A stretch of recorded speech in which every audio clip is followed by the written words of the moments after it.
How you guys doing?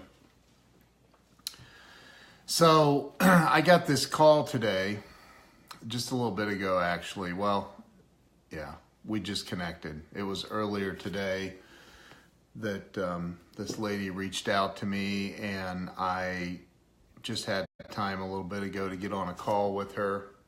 And what's up, Scarlet Mick? How in the world are you? Danielle Rowe, how are you? I know Danielle's already shared this out, so thank you for that. Stephen Fout, Mark Smith, what's up, what's up? So listen, I had this lady reach out to me, and she said she's reading my book. And she said, I'm about halfway through the book right now, and I just wanted to say, wow. And I was like, what? How you doing, Scarlett? Thank you for being here. Jason Hallen is in the house. What's up? Jim Weaver, how you doing, brother? How you doing? Sawyer Loiselle. So listen, I had this, as a lot of you know, I'm a recovered alcoholic. I got sober in August of 2002. So it's been 15 and a half plus years, which blows me away.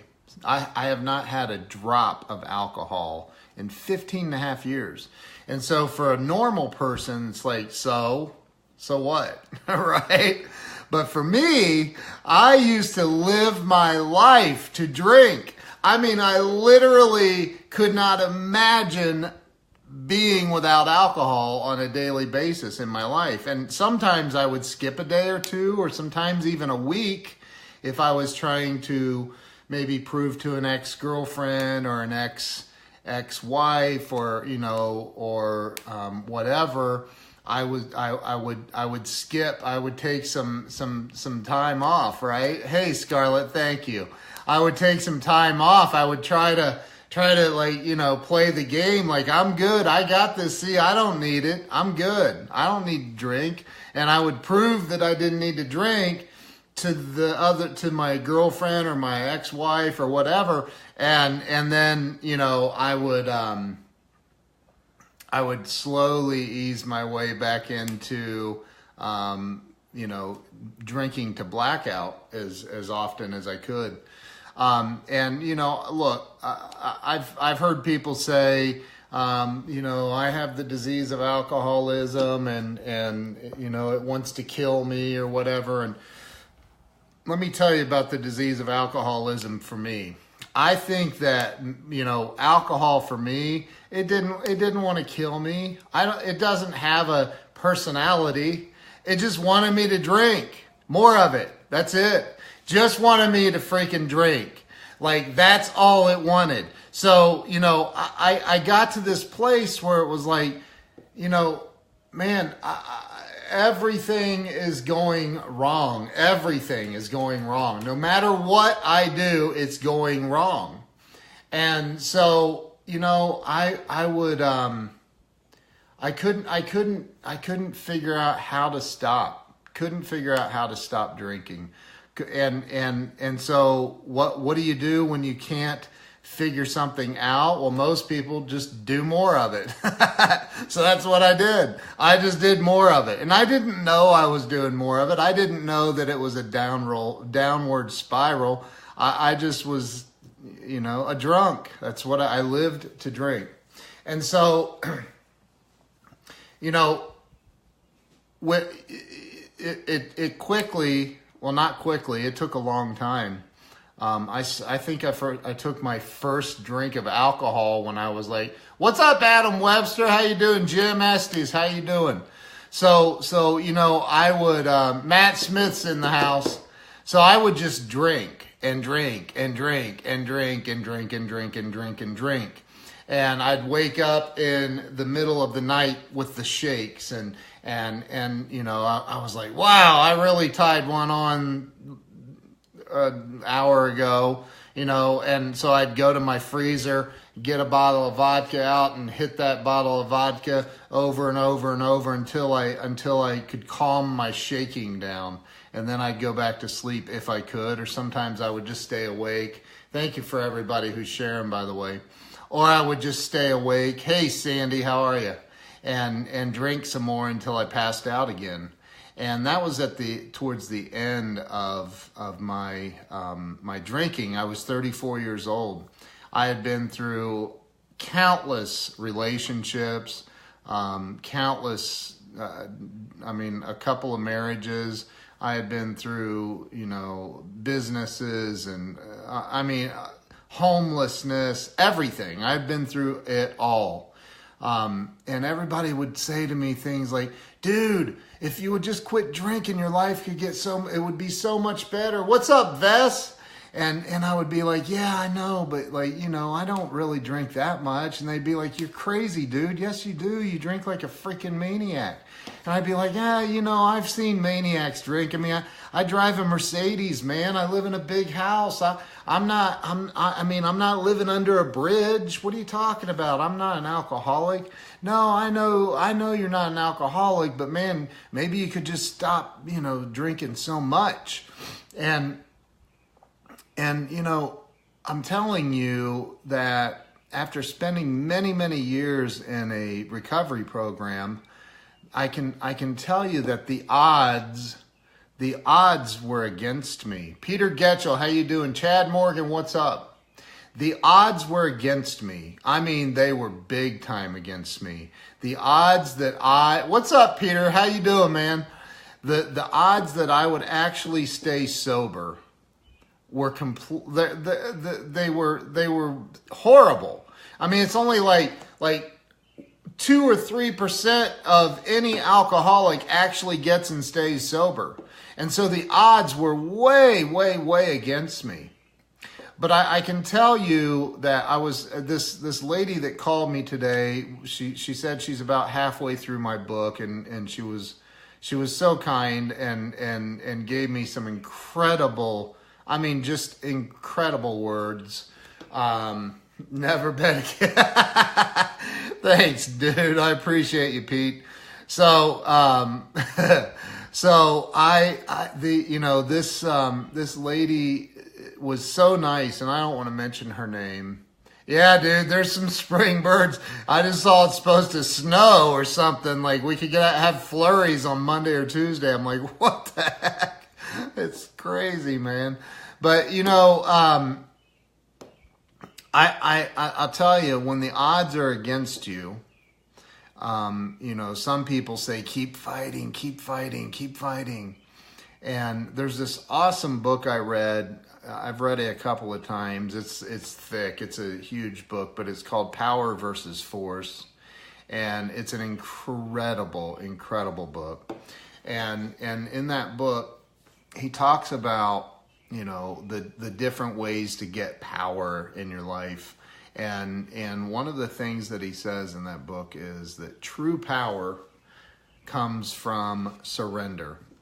And especially when it's AA. Yeah, I did AA for, the first 12 years or so. I have 15 and a half years sober now. And I'm very grateful for that. But, there came a point for me where, and if you've ever experienced addiction to drugs or alcohol or anything really, and you get to you just get to a place where it's like, I can't keep doing this. Like I knew, Aaron Beachy, how you doing, bro? I knew that if I continued to drink the way that I was drinking, I was going to die. I knew it. Intuitively, I knew it. I didn't sit around and obsess about it. What I sat around and obsessed about was how to get another drink, but back then, I didn't really think about it until after I got sober, right? So the way that I think that, when the odds are against you, yes, you have to push. What's up, Joel? How you doing, man? Cigarettes don't count. Nope. Dude, I smoked for 30 years, man. I vape now. I vape. So, but hey, I feel 1,000 times better than when I smoked. So I don't know. I don't know what's worse, man. Don't care. But what I will say is this. I've watched people die from alcoholism. I've watched people die. I've watched them not surrender, believe that they could drink like a normal person, or believe that they could somehow manipulate it, somehow make it work for them because they were special. And there, gosh, the lighting was horrible. Sorry about that. I tapped the screen. That worked. Wow, that fixed it. Holy crap. So you know, how do you vape? So I like, you know, the way that when all the odds are against you, if you have something like that that's just crushing you, it's crushing your spirit, it's crushing your life, it's crushing your bank account, it's crushing you. You know, deep down in your soul, you know that you're on the wrong path, that you know that's not the path. The only way that you're going to overcome that, well, I don't want to say the only way, because I hate it when people say there's only one way to anything. I haven't been to an AA meeting in 3 years, and I'll tell you, I'm today just as alive and happy and grateful, if not more, than I was 3 years ago. So there's not just one way to anything. But I will say that you know, when it comes to the surrendering to something that's causing you harm in your life, it's probably one of the most difficult things to do. And I can remember there was, you know, I'd wake up every morning and I'd go, oh God, my head would pound. Those headaches, like, I don't miss those headaches, those hangovers. Like, wake up at freaking 8, 9, 10 o'clock in the morning, because that's when I would wake up with a headache that would kill an elephant, it felt like, and a hangover that would last. It would last until freaking, you know, I had a drink, which is terrible, but it's just the cycle that I was in, and I hated it. I hated it. Deep down inside, I hated it. I hated myself. I hated everything about it. But I knew that if something told me, maybe it was the bloatedness, the yellowing of my eyes, and my skin was starting to turn yellow. Maybe it was all of that finally made me say, I'm going to freaking die, man. I'm going to die. I don't know what it was. I don't. But all I know, I do know this. I do absolutely know this. And Scarlett, thank you for being on here and hanging out with me. I'm very grateful for that. But it came down to, I had to surrender. I had to surrender to the thing that was killing me. Dude, Philip, I'm doing freaking fantastic, man. This is about a lady calling me today. She said she was about halfway through my book and wanted to talk to me and loved my book and gave me some amazing, she gave me some amazing, and this is a lady that's doing well, I promise you, in life on the West Coast. I mean, she's doing really well. So, you know, I think that for me, it came down to that moment of I had to absolutely surrender. I had to realize that there was a problem, number one, and number two, that there was a solution. And I needed something, some kind of hope in my life. And I went to AA meetings for a long time. I went to AA meetings thinking that Hope was some chick I was going to meet. I was like, when's she going to show up? Where's Hope? Where's Hope? I want to meet her. I keep hearing about her. I haven't met her yet. Thank you. I appreciate that. Thank you, Scarlett. David Wheeler, Billy Joe, how you guys doing? So, so I never met Hope. Probably a good thing. Probably a good thing. You know, anyway, so I definitely met plenty of other people, but the, you know, like, the first step to changing anything is you have to admit there's a problem. I don't care if it's I don't care what it is. You have to admit there's a problem. It could be anything. It could be overeating. It could be I was at as yesterday people with I was at AA yesterday people. Oh, I know, dude. I know shit. I know people with I got one buddy that's got 45 years sober, so which is incredible to me, right? So that's insane. But so I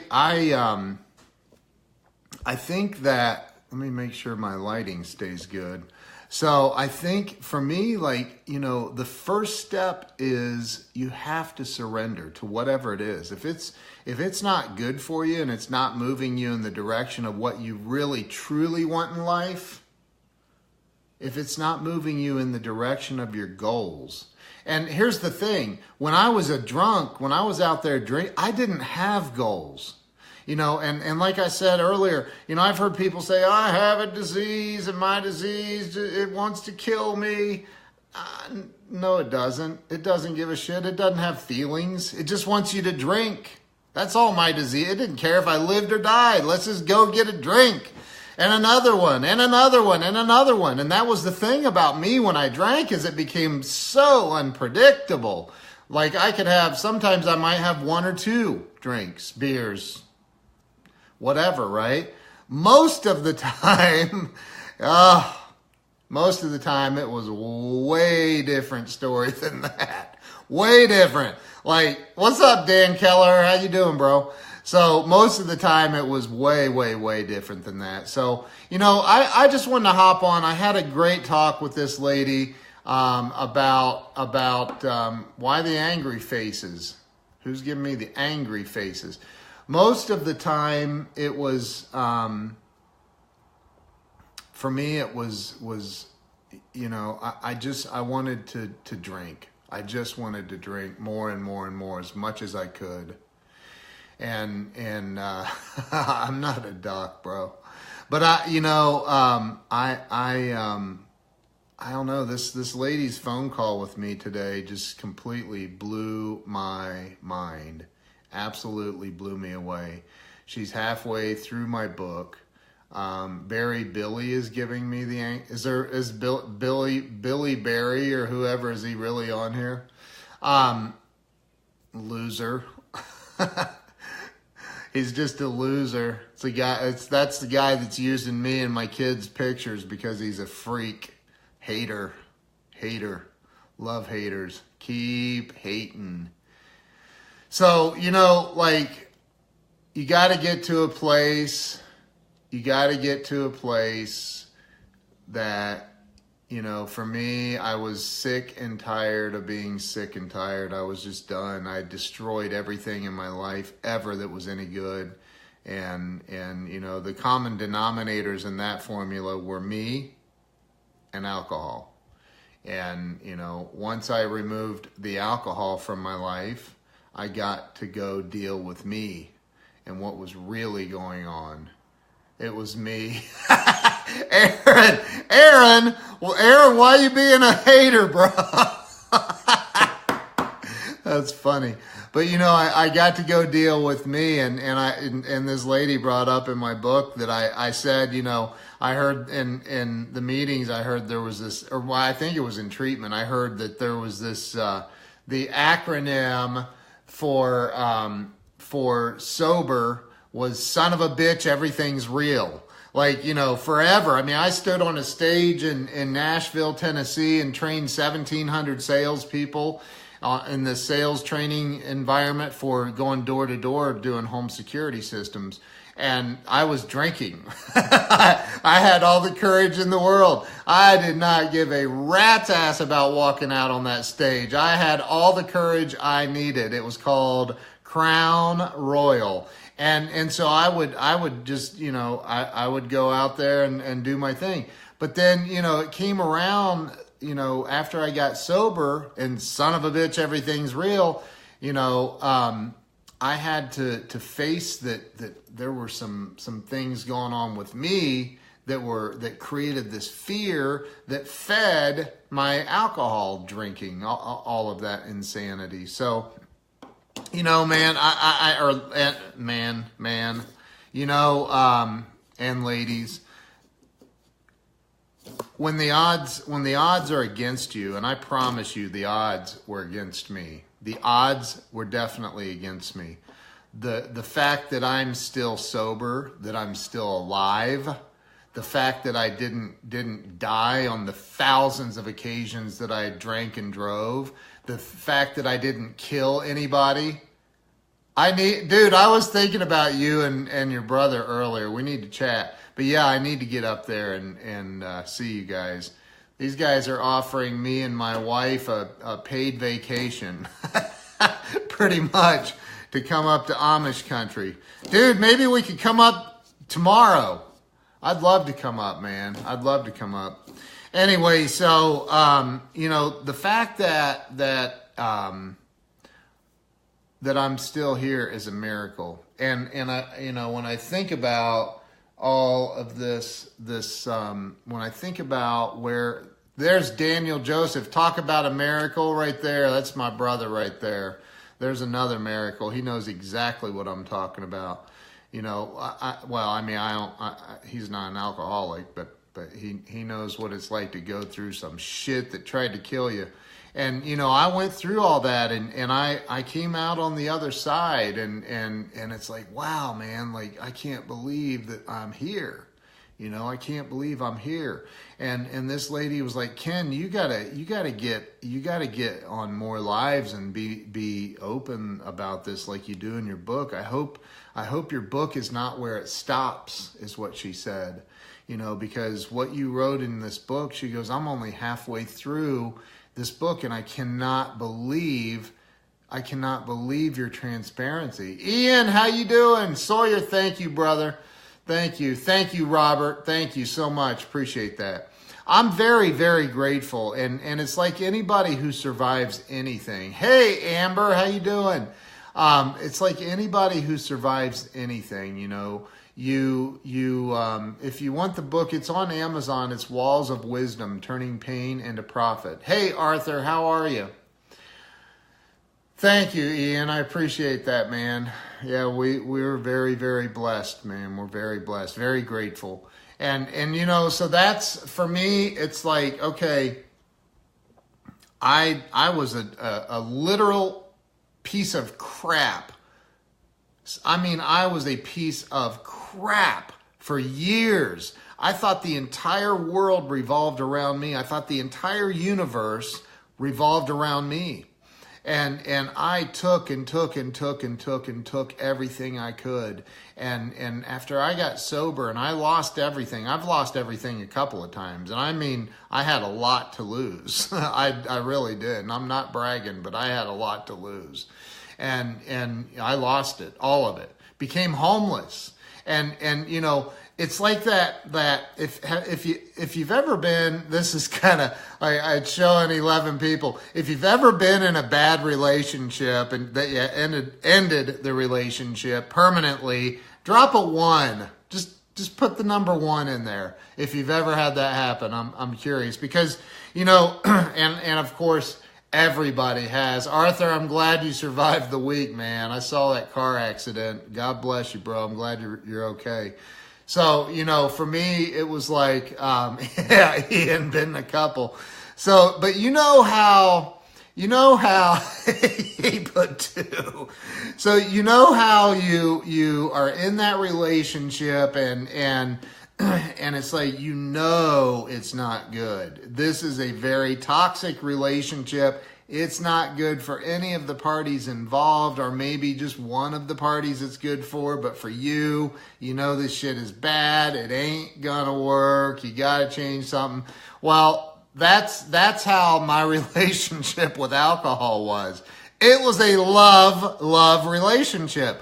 Budweiser, Crown Royal, and the liquor stores loved me because I would do anything to get a drink, buy their bottles. Sky Vodka, that was one of my favorites.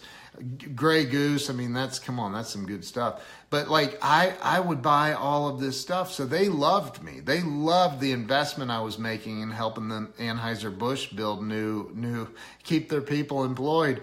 But, and I loved what it did for me. But how you're in that relationship and you're like, God, this is going to end, but it's going to end. I know it's going to end. It's going to end. I don't want it to end. I don't want it to end. I love her, or I love that dude. You know, whatever it is, you're going through all that and you're like, okay, hold on. We can make this work. Let's make it work. Okay, let's give it one more try here. Let's give it one more try. It's worth it. We've been together it's been 90 days. We've been dating forever. We got to make this work. And the 90-day thing's a joke, but you know, so like, you know, that's the way it was with alcohol for me. That's the way it was. It was like, okay, we gotta hang on to this, man. We gotta figure out how to make this work. Because there was a point where it worked. There was, I don't remember when, but I saw it work for other people. How about that? So it's like, it makes it, but like, you know, when I was drinking, man, I was like, and then people would say, oh, you got to stop drinking. It would be like somebody calling me saying, get away from your wife and your kids. That's the way it felt to me. I was like, I can't. What are you talking about? No, I wouldn't say that, because then I'd be an alcoholic, and I was not about to be an alcoholic. Call me anything in the world back then, but do not call me an alcoholic. Or like, I'll cut you out of my life. You'll be gone forever. I'll cut you, like, you're gone, out of here. Call me an alcoholic one time and we are departing company. So, you know, that's the way it was for me. And so when I finally had to wake up, I finally had to go, wait a minute. You know, maybe these people, hey, what's up, Greg Crane? How you doing, brother? So maybe these people that have told me all this time that I was an alcoholic, maybe they were right. Maybe they were onto something. And so that's what happened, man. I finally, I don't know, I got to this place where this friend of mine quit. I offered him a job in a blackout. And I don't remember that, but I offered him a job in a blackout, and he told me that he'd put in his 2-week notice. And I said, for what? What's up, Jordan? How you doing? I said, why'd you put in your 2-week notice, dude?Here are you going? He goes, what do you mean? You offered me a job. I said, whoa, who? I did? I said, we're downsizing, bro. What's up, Glenn?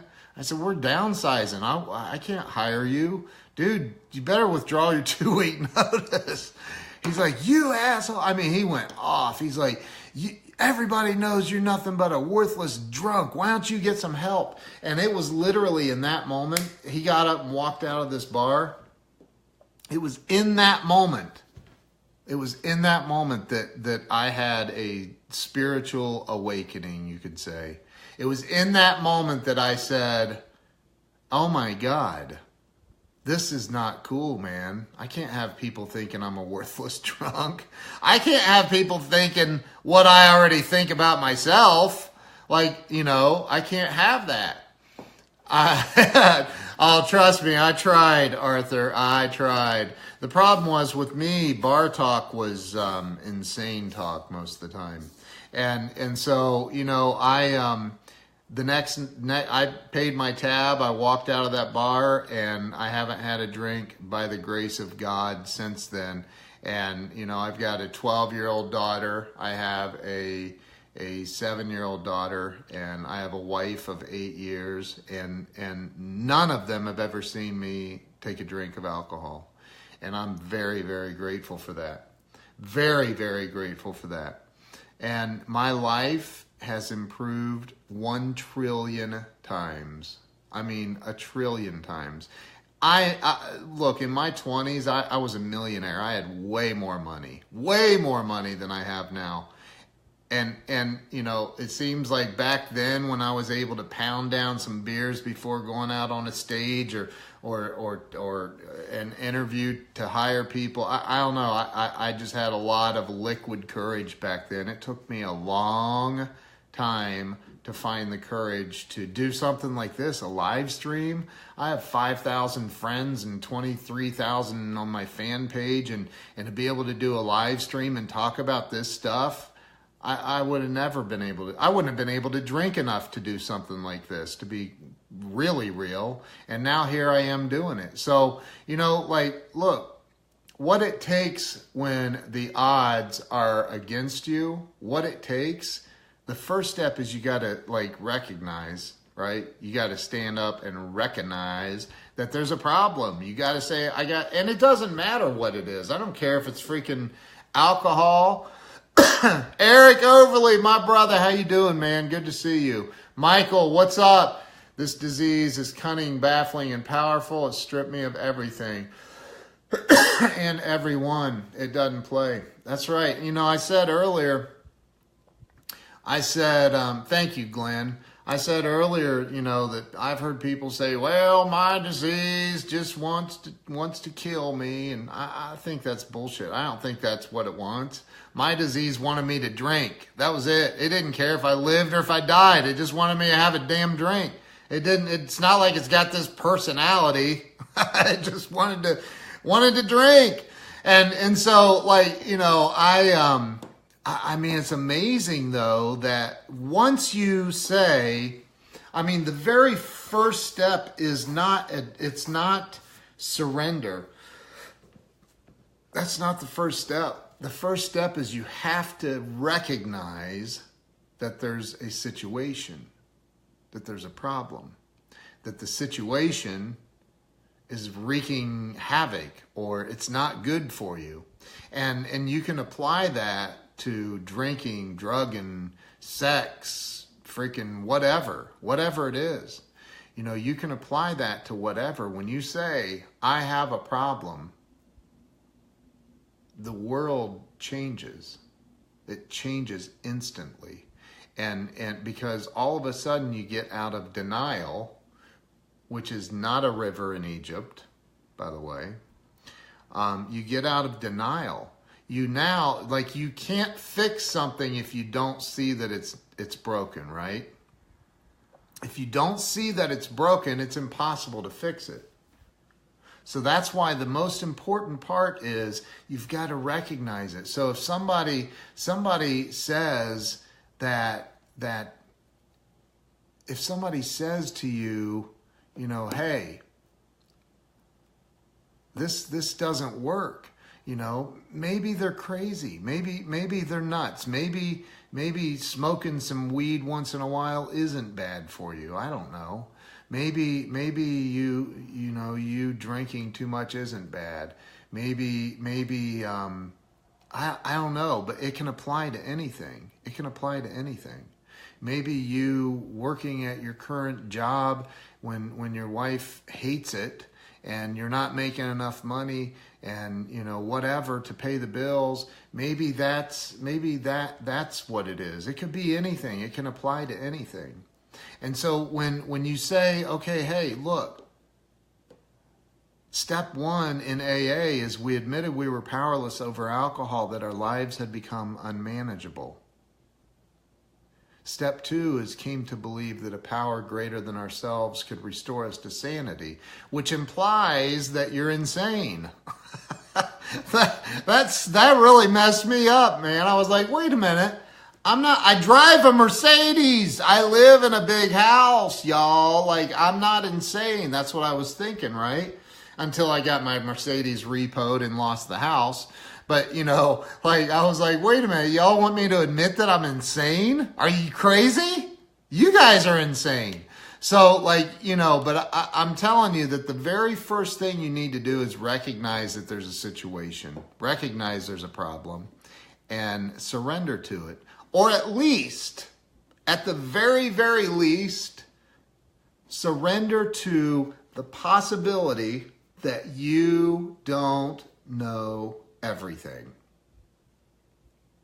If you can surrender to that, to the possibility that you don't know everything, that there might be just maybe a power greater than you, you might have a chance at blowing up your freaking life in a positive way. I don't know. It's worked for me. And it's worked for millions of other people. Now, here's the crazy part. about 2 or 3% of all alcoholics actually get and stay sober. It's a very, very low percentage. Very low percentage. And I believe that the biggest reason is they cannot completely surrender. That's what I believe. And I believe that keeps people in problems of all sorts, not just drinking, not just drugging, not just sexual addiction. I believe it keeps people in all kinds of problems. Brother, thank you, man. I appreciate that. Thank you. So anyway, I just wanted to hop on and talk a little bit about what you do when the odds are against you. Today, when the odds are against me, I surrender. And then I devise a plan and I work the hell out of it. I mean, I push hard. Doesn't mean I know everything. But hey, it's worked for me in sobriety so far for almost 16 years. And, you know, it's worked in a lot of other ways as well. So I appreciate each and every one of you being on here. Thank you for jumping on. Thank you for your kind comments, the shares, the likes, the love. Love all of you. I appreciate all of you. And until the next time, peace out. You guys have a great night. See ya.